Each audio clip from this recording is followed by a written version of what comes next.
Hey guys, today I'm going to be talking about pre-made fans. I'll also be talking to you about who should be using them, how you should use them, and if I think they're good or not. So continue watching the video and don't forget to like, comment, and subscribe for more. So when I first started using them, I didn't think like they were easy to work with because it's so hard taking them off the pad like without them ripping off. So I think that was like a downside because you have to like fuck up so many fans before you pick up one like the right way. So you have to practice that a lot. So that's a lot of like wasting. And a lash pack, like you use one for one client and you'll need more. So I don't think like for the value it's worth it because you don't get to do a lot of clients with one pack, whereas a regular pack, when doing your own fans, you can do so many clients. But a pre-made lash pack, well, you could only do one. So I don't think it's worth it like money wise.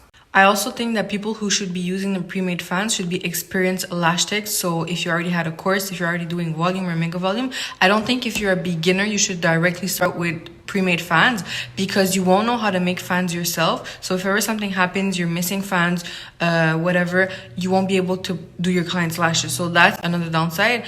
And I think you should have a course. So you can't just go on the lash market, get some pre-made fans, start doing lashes, and you don't even know how to do regular lashes. I don't think that's fair. And I don't think that's correct for your clients. So I think everybody should start doing their own fans by themselves, start to learn that way. And then to make it easier, you could try the pre-made fans.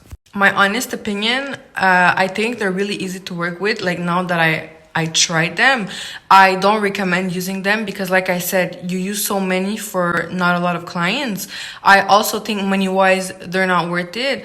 And yes, they make like your life easier. They make the set go like way faster. But I find like, yes, the quality could be good, but I think it's way better to make your fans by yourself. And I think you could achieve like a much darker look and a more volume, like intense look with your own fans and with pre-made fans. Another thing, you have to like shop your pre-mades. You have to try a few because you can't just order one pack of one company and think it's going to be the best one. You have to try some out. Like literally some companies have the biggest bases, like on the pictures, you'll have like 10 bases. You'll think the fans look so good. And when they arrive in real life, they're so thick. The bases are really square. The lashes are thick. The curve is not good. So you have to try a lot. So I think and a lot of them have glue. You have to pick pre-made fans that are made with heat, so no glue at all. So that means no excessive weight to damage the natural lashes. So you have to do your research. You can't just try any or use any pre-made fans. They have to be good for your client's natural eyes.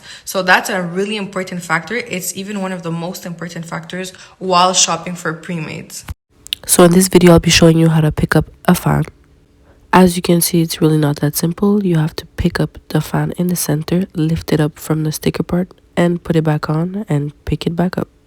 You'll want to practice that a few times so you don't mess up your fans, and then you can go ahead and dip them in glue when you're ready to place them on your client's eyelash.